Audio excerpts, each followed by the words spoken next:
For this I was born.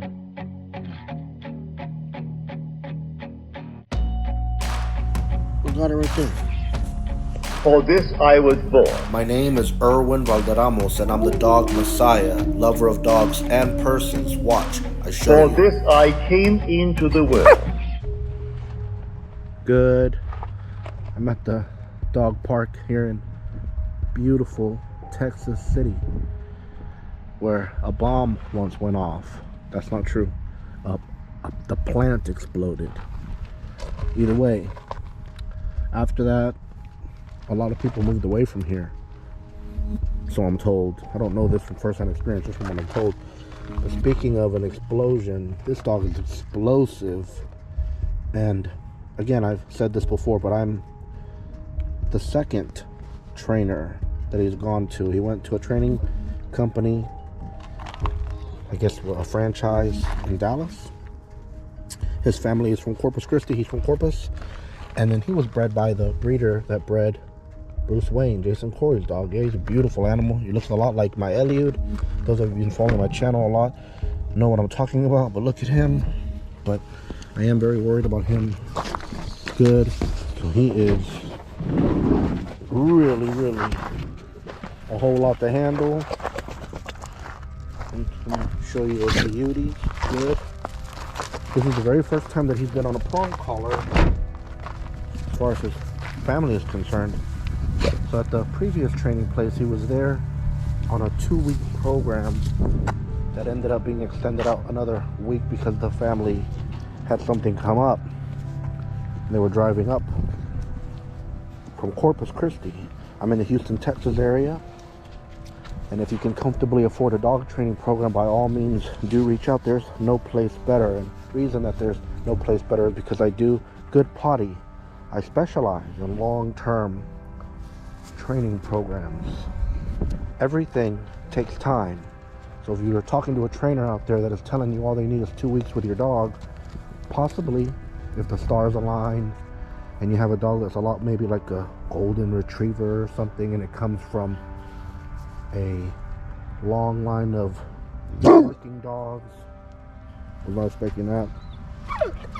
But if your dog is a beautiful dog like this one, and I don't know if this is the case for this one or not, but if your dog is very beautiful and he comes from a long line of show ring champions, may not fit, may not work 2 weeks, because those dogs are bred for beauty above all. And every breeder is going to tell you they breed for temperament, you know, but very few breeders actually do breed for temperament. You know, when I had a bitch that looked a lot like him named Eliud, I mean, so much like him, they look like they could be siblings. Had plenty of puppies with Esau. The reason that them two were paired wasn't even because Esau was a big, mighty dog. It's because of temperament. I had access to larger dogs that I could have bred her to, may I tell you? But I was breeding for temperament, yes? I happen to like this dog's temperament. He is a lot, and he's actually behaving a little bit better than he typically is. We had to take him to PetSmart because he had some issues. What a weekend. So, yesterday, I noticed his hind back leg is swollen. It's actually less swollen this morning, thank goodness. I was stressed out over it. And today was the earliest morning that they were going to be able to take him in. But he's going to be dropped off here for a few hours, so they need to check that. He's been chewing away at his beautiful testicles, and he shakes his head a lot. So I'm going to see about having all of those issues addressed. Beautiful, huh? I was so stressed out about this, but they didn't seem bothered. He's putting weight on it. He doesn't seem to be in any pain. Hey, handsome. Oh, he finally knows what to bed. Beautiful dog, huh? Good. Can't wait to get the diagnosis and see what's going on. Okay, so he weighed about 109, 110. I mean, he really didn't want to sit still, but he's not underweight. The vet tech said he looks good. But he was 120 the last time we weighed him.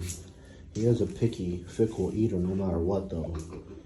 So, you know, like, hell, His family left him some esophagus. I gave him a pig ear. He's had bully sticks. He just, according to his family, and it seems to be true with me still, he doesn't give a damn about chewing on edibles. It's unfortunate.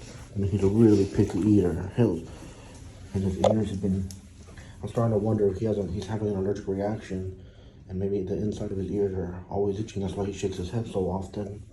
So they're gonna check out his head, his back leg, and those beautiful testicles. Handsome. You know what? I like this dog's body a lot. It reminds me of Eliud, of Esau. He looks a lot like Eliud Esau, and Carnage Corso. He's got that nice athletic build. I like his back end. It looks better when it's not swollen. This dog loves people, man. He wants to say hello to everybody. And, you know, I'm his second trainer. I have to be honest, man. He doesn't act like a trained dog at all. He definitely has a hard time sitting still. Yeah. He may stay here for a little bit. I'm waiting for the vet tech. I'm gonna ask her some questions. Good. So essentially on the testicles, he does have a small lesion. Well, not small, it's about this size. So with that, it looks like instead of the drainage building up in the testicle, it's starting to divert to the bottom of the leg. That's why we're seeing that swelling. Wow. What typically happens in those cases is that it'll stay stuck to the testicles, the swelling. In that case, it can swell to the point where we begin to cut off circulation to the testicle. That means it can become necrotic, so the only solution at that point is removing the testicles and doing the scrotal ablation, so getting rid of all of that extra skin that's left over after the testicles are removed. So with the blood work that we did today, we did see that he does have some generalized infection going on. So throughout his whole body, it's fighting the infection that is causing all of that swelling to divert. So we're doing the antibiotics to help take care of it. They're for the course of 2 weeks, so 14 days. And then we're sending home anti-inflammatories, which will also help with pain, so we can help alleviate what's going on with our leg. If by day 5 or 6, we're not seeing much improvement, or we're starting to see some new signs develop, whatever they may be, any concerns that you guys have, please do reach out to us and let us know.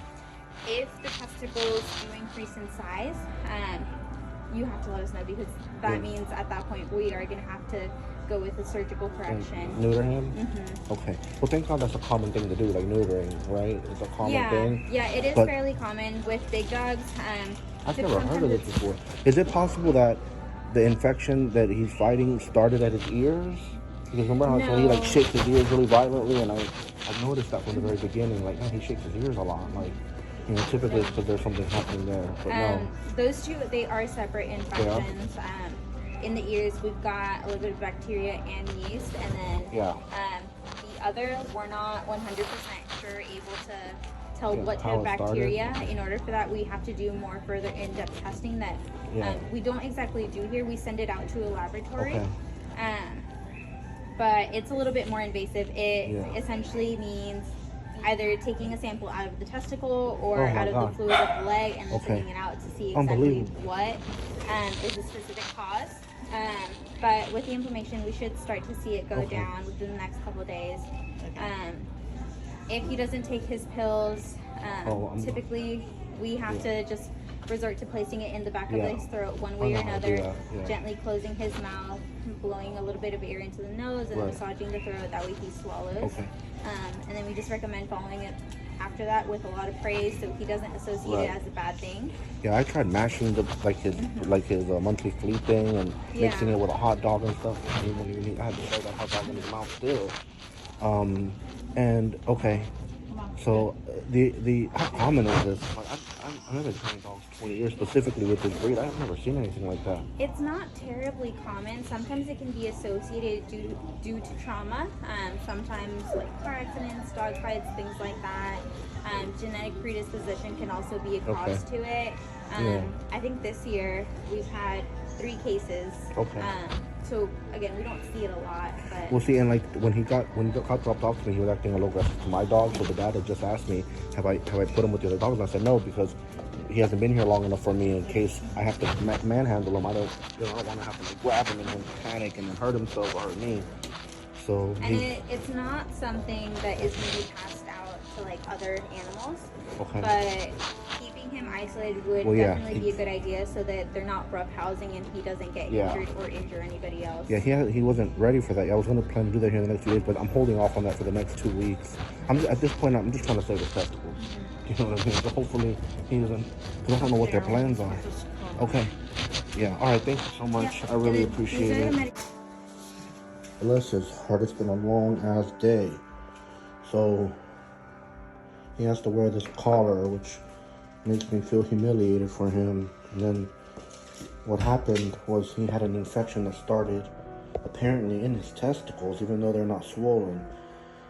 The vet tech said that typically, like when this happens, you could see swelling in their testicles, but with him, instead of that manifesting that way, it started coming down and dripping. So this is all like fluid from an infection that he had in his testicles, and he also had an ear infection. This is why he was shaking his head so violently. Good dog for you. So anyway, hey handsome. So I'm going to. So he needs to be on meds for like 2 weeks. Bless his heart. I think tomorrow he's just gonna spend the whole day with me inside and try to keep him on his bed so I can take that collar off him and just watch him and make sure he's not. I'll just dry him off and make sure he's not chewing on himself. Oh, bless his heart. Pretty good. All right, handsome. Good. Good. So that was most traumatic, and it was a very tough 2 weeks. He wore that Elizabethan collar for a full week before it got caught on the cage and just completely burst into several little pieces. Thankfully, after the round of medications, the visit 2 weeks later went really well. And you want to go ahead and get him something? Good shit. Looking good, Papa. Good. Gained weight. Good thing, huh? Good. So he's even heavier than he was when he got dropped off to me.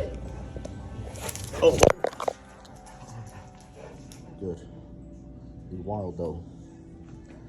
Good. I'm excited to start leash training with him. He's wild. Damn. Look at this dog.